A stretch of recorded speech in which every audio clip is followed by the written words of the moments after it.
Boa noite, irmãos da paz. Mais uma célula, mais um estudo, mais um presente do Senhor para a minha vida, para a sua vida, e que vocês estejam com o coração aberto, dispostos a receber ainda mais do Senhor nessa noite, em nome de Jesus. Pai, eu me coloco totalmente à sua disposição, debaixo, Senhor, da sua autoridade. Que o Senhor possa, Pai, me usar nessa noite como um instrumento de bênção na vida dos meus irmãos. Que a sua palavra venha fluir no meu coração, Pai, e que o Senhor possa trazer aquilo que o Senhor quer para a minha vida e para a vida de todos aqueles que estiverem ouvindo. É em nome do seu Filho Jesus que eu peço e agradeço a Ti. Amém. Irmãos, essa noite nós vamos falar sobre Noemi.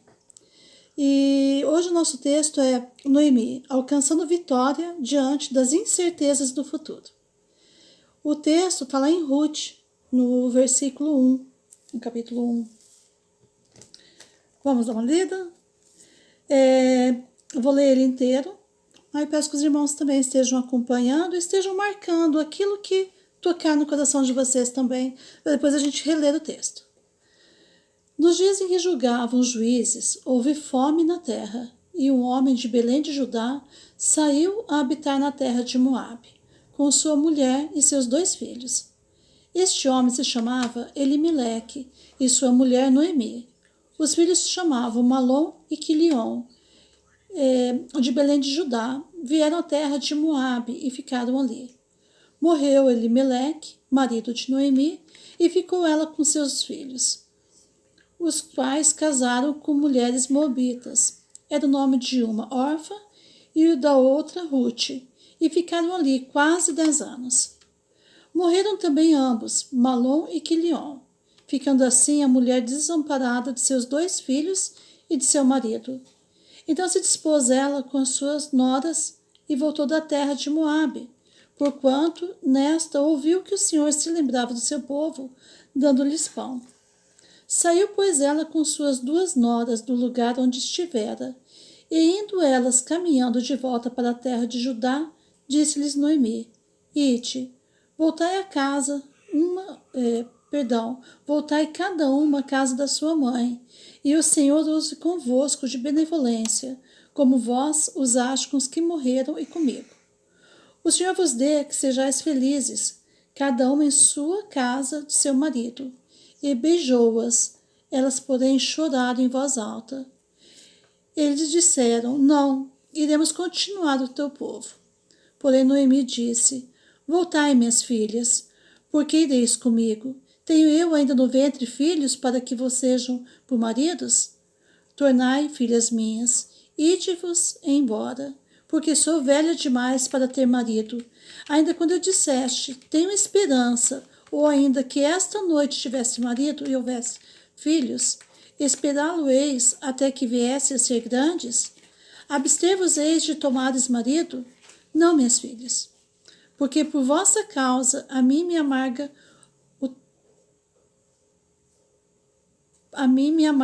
o ter o Senhor descarregado contra mim a sua mão. Então de novo choraram em voz alta. Órfã, com um beijo, se despediu da sua sogra. Porém Ruth se apegou a ela. Disse Noemi: Eis que tua cunhada voltou ao seu povo e aos seus deuses. Também tu, volta após a tua cunhada. Disse, porém, Ruth: Não me intes, para que te deixe e me abrigue e não seguir-te. Porque aonde quer que fores, irei eu, e onde quer que pousares, ali pousarei eu. O teu povo é o meu povo, o teu Deus é meu Deus. Onde quer que morreres, morrerei eu, e ali serei sepultada. Faça-me o Senhor o que bem lhe aprouver, se outra coisa que não seja a morte me separar de ti. Vendo, pois, Noemi que de todo estava resolvida a acompanhá-la, deixou de insistir com ela. Então ambas se foram, até que chegaram a Belém. Sucedeu que, ao chegarem ali, toda a cidade se comoveu por causa delas, e as mulheres diziam: Não é esta Noemi? Porém ela lhes dizia: Não me chameis Noemi, chamei-me Mara, porque grande amargura me tem dado o Todo-Poderoso.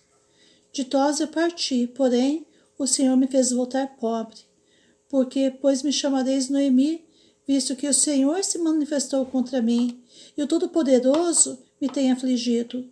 Assim voltou Noemi da terra de Moabe com Rute, sua nora, a Moabita, e chegaram a Belém no princípio da seca da cevada. É um texto lindo, lindo.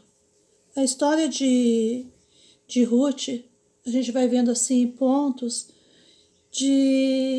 a gente vê ela saindo, né, da casa do pão, que é da Belém, e naquele momento estava tendo alguns problemas lá em Belém, ela se afastaram, eles, né, a família toda se afastou, e foram para Moabe, uma cidade que não servia ao Senhor, uma cidade que realmente faziam coisas que desagradavam o coração do Senhor. E quando ela saiu de Belém, ela saiu debaixo da cobertura do Senhor também. Porque a partir do momento que ela estava lá em Belém, que por mais que estivesse com problemas, mas persistindo, né, o Senhor iria prover o que era necessário. Mas não foi essa conduta que eles tiveram. Eles saíram. E saíram para algo que não agradava o coração do Senhor. Então a gente vê claramente aqui uma brecha muito grande, que foi aberta na vida daquela família. E a gente vai lendo toda a história, a gente vai vendo como que a história de Noemi é dramática. O seu nome significa ditosa, feliz, né? É esse o significado de Noemi. A gente vê que ela saiu dessa forma de Belém. E aí no final, quando a gente vê, ela já fala que ela volta amargurada. Mudou a história dessa mulher. E a gente vê ali que teve perda, saiu da terra dela, né? Perdeu seu marido, perdeu seus filhos, e com isso ela perdeu seus sonhos, perdeu esperança e se tornou uma mulher realmente sem fé em nada mais. Aliás, eu não falo fé, porque fé é além disso. Realmente eu não tinha esperança mais em viver algo bom na vida dela. E conforme a gente vai vendo esse texto, com tanta tragédia, a gente vai vendo como ela também não só culpava ela, mas culpava o Senhor dos problemas que estavam acontecendo na vida dela. Então a gente vê assim, quando as noras, né, depois da perda dos filhos e tudo mais, que as noras, né, vão voltar com ela, me chama atenção, porque estava ali a sogra e as suas duas noras. As três se amavam, as três choravam em voz alta. É o que o texto está nos mostrando. E Orfa, ela também não queria sair de perto de Noemi. Porém, quando Noemi insistiu com ela saiu, voltou para onde? O próprio texto vem falando que voltou para... faça como... Quando ela vai falando com a Noemi, faça como a sua cunhada, volte para os seus deuses. Só que Noemi, ela já havia aprendido algo. Ela soube escolher. E nós falamos na semana passada que a sua vida é o resultado das suas escolhas. Suas, minhas. E ali a gente vai vendo que realmente quando Noemi, ela, por mais que não visse na sogra dela esperança, por mais que ela não visse mais nada ali, ela se manteve fiel ao Senhor. Quando ela fala, né, eu vou voltar, onde vocês ficaram também vou ficar, a gente vê algo que mudou dentro da vida dela. E por mais que a esperança dela fosse muito pequena, ela tinha algo ainda. Por isso que ela volta com a sogra. Ao contrário da sogra, que já não tinha esperança de mais nada. Ela achava ainda, né, hoje eu estava estudando com o Zé, aí a gente falou assim, ela achava que para ter algum futuro essa nora ia depender dela. Será que eu ainda, né, por mais que eu hoje, né, tivesse um marido e por mais que eu tivesse filho para você esperaria todo esse tempo? Então ela não via que o Senhor poderia mudar a vida dela. Ela não via uma esperança ali mais. Essa mulher estava seca. E muitas vezes a circunstância do mundo está fazendo isso com a gente. Está nos secando. Está querendo nos tirar da presença do Senhor. Querendo nos tirar de Belém, da casa do pão.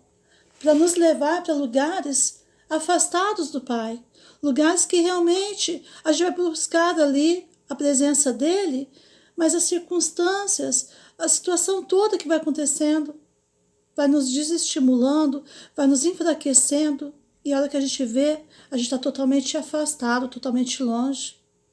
E é essa situação que o Senhor quer mudar nessa noite, na minha vida, na sua vida, na vida de quem ouvir, da vida de quem realmente não ouvir apenas a palavra, mas de quem ouvir o chamado do Senhor, de quem ouvir aquela batidinha na porta. Estou aqui, aquele versículo que fala: eis que estou à sua porta e bato, e o Senhor está batendo na nossa porta para dizer: a sua vida tem esperança ainda, a sua vida pode mudar ainda, mas para isso você tem que ficar na casa do Senhor. E a casa que eu falo, a casa do Senhor, não estou falando de igreja, não estou falando nada disso não, porque a igreja somos nós. Eu não estou aqui para ficar falando que como a gente tem que conduzir nossa vida, não é isso não. Eu estou falando que é a presença do Senhor que muda, é a presença do Senhor que nos fortalece, e é isso que nós não podemos perder nunca.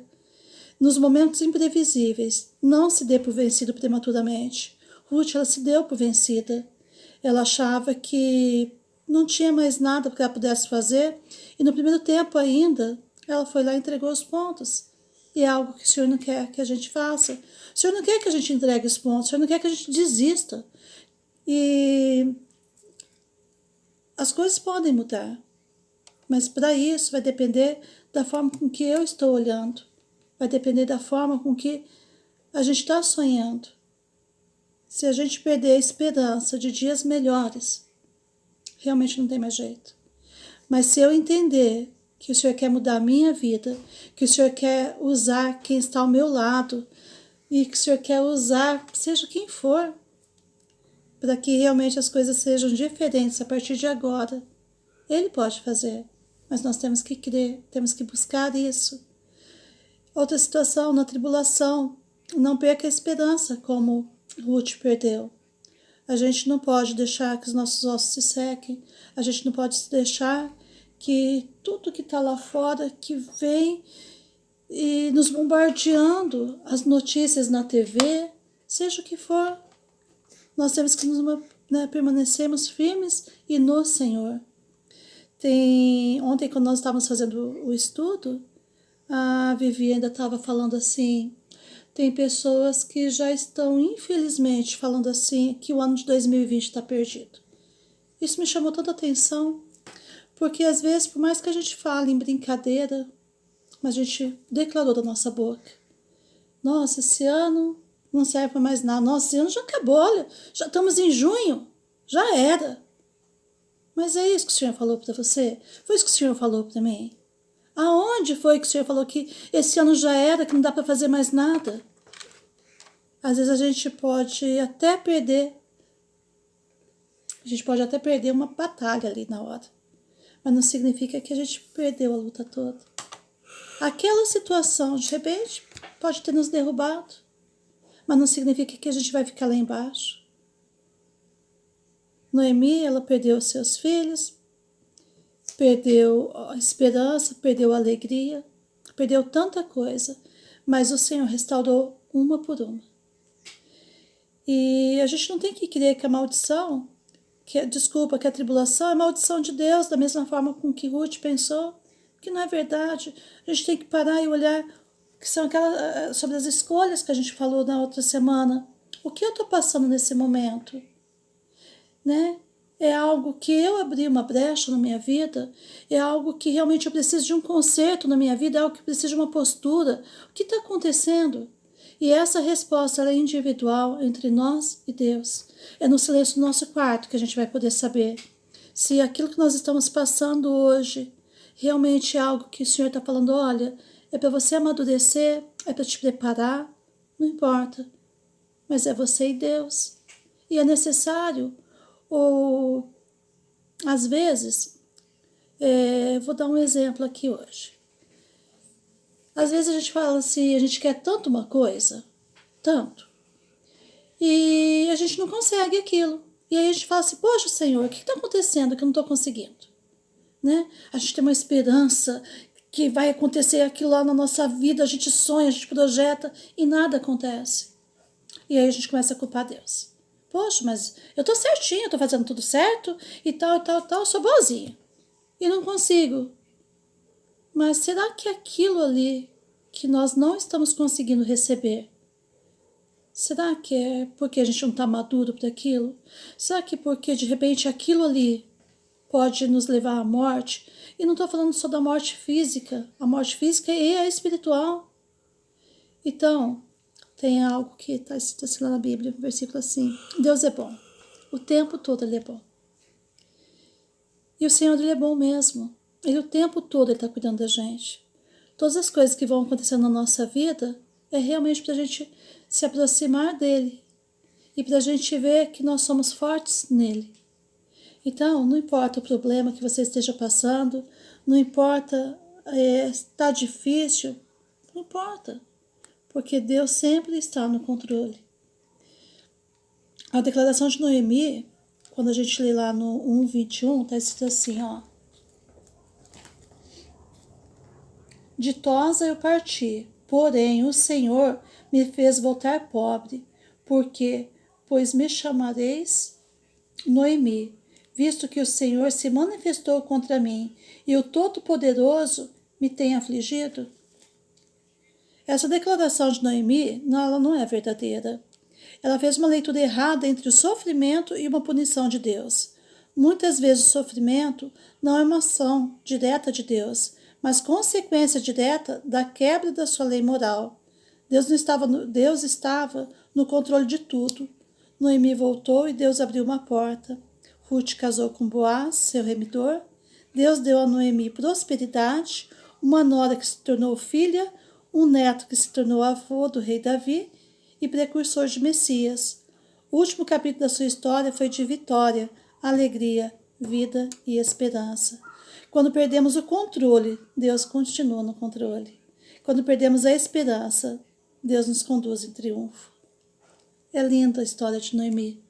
Cheia de sofrimento, cheia de problemas, sim. Mas aquilo que o Senhor faz naquele momento que ela não tinha esperança de mais nada, achando que não tinha mais condições, o Senhor foi lá e mostrou uma nova história, uma nova realidade para essa mulher. E é isso que o Senhor quer fazer comigo, quer fazer com vocês. Ele quer realmente mostrar que quem está no controle é Ele e que Ele tem total capacidade e condições de cuidar. Não existe um problema sequer que o Senhor não possa resolver. Tenha calma. Pega o papai, filho. Tenha calma. Creia no Senhor. Para de ficar olhando as coisas com um olhar de derrota, com um olhar de que nada tá bom, que tudo tá ruim. Eu creio que não tem aqui nenhum de nós que esteja fazendo isso. Realmente eu creio que o Senhor tem suprido a todos nós, que o Senhor vem com a sua palavra todos os dias da nossa vida. Mas a palavra, quando a gente ouve, ela não serve só para a minha vida. Ela serve também para o Senhor trazer algo, para que eu seja um vaso nas mãos dele para poder levar uma palavra para uma outra pessoa. Então, te convido nesse momento para fechar seus olhos, ouvir um louvor comigo. E que o Senhor fale com vocês também, através desse louvor. Daqui a pouquinho toca.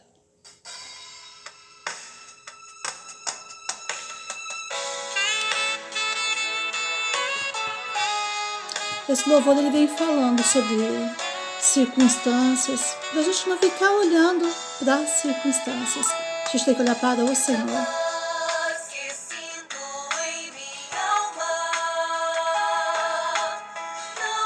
Porque tudo em mim vai bem. Essa paz que sinto em minha alma é porque eu amo meu Senhor. Não olha as circunstâncias, não. Olhe para o amor.